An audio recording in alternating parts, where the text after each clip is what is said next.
ప్రపంచ పర్యావరణ దినోత్సవాన్ని పురస్కరించుకుని తెనాలి మండల విద్యాశాఖ ఆధ్వర్యంలో సురక్షితమైన భూమి దాని ప్రాముఖ్యతపై ప్రదర్శన నిర్వహించింది. మొక్కలు నాటడం ద్వారా పర్యావరణాన్ని పరిరక్షించడం ఎంత ముఖ్యమో వివరించింది. ప్రకృతిని పరిరక్షించడంలోనూ పర్యావరణాన్ని కాపాడుకోవడంలోనూ పౌరులు ఎంతో బాధ్యతతో మెలగాలని మండల విద్యాశాఖ అధికారి వి జయంతిబాబు పునరుద్ఘాటించారు. ప్రపంచ పర్యావరణ దినోత్సవాన్ని పురస్కరించుకుని మండల విద్యాశాఖ కార్యాలయం నుంచి ప్రదర్శన నిర్వహించిన ఉద్యోగులు దేవీ చౌక్ వద్ద మానవహారం నిర్వహించి నో యూజ్ సింగిల్ ప్లాస్టిక్కు సంబంధించి ప్రతిజ్ఞ చేశారు. ఈ సందర్భంగా ఎంఈఓ జయంతిబాబు మాట్లాడుతూ భూమిని పరిరక్షించుకోవాల్సిన బాధ్యత ప్రతి పౌరునిపై ఉందని, అలాగే ప్రపంచ పర్యావరణాన్ని కాపాడుకోవడంలో ప్రతి ఒక్కరూ ముందుండాలని అన్నారు.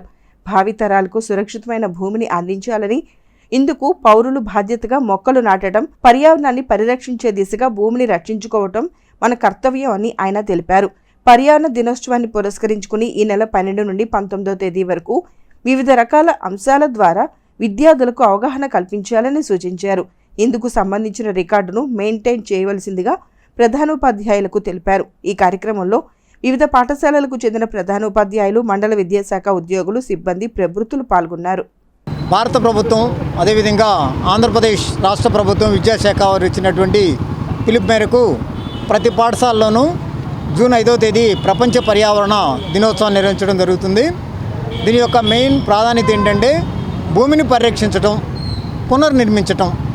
మనం చేసే అనేకమైనటువంటి మానవ తప్పిదాల వలన మన జీవన విధానం అస్తవ్యస్తం అయిపోవడమే కాకుండా ఈ భూమి ప్లానెట్ని మన ఫ్యూచర్ జనరేషన్కి యాసిడ్గా అందించలేనటువంటి దుర్భరమైన స్థితిలో ఉన్నాం.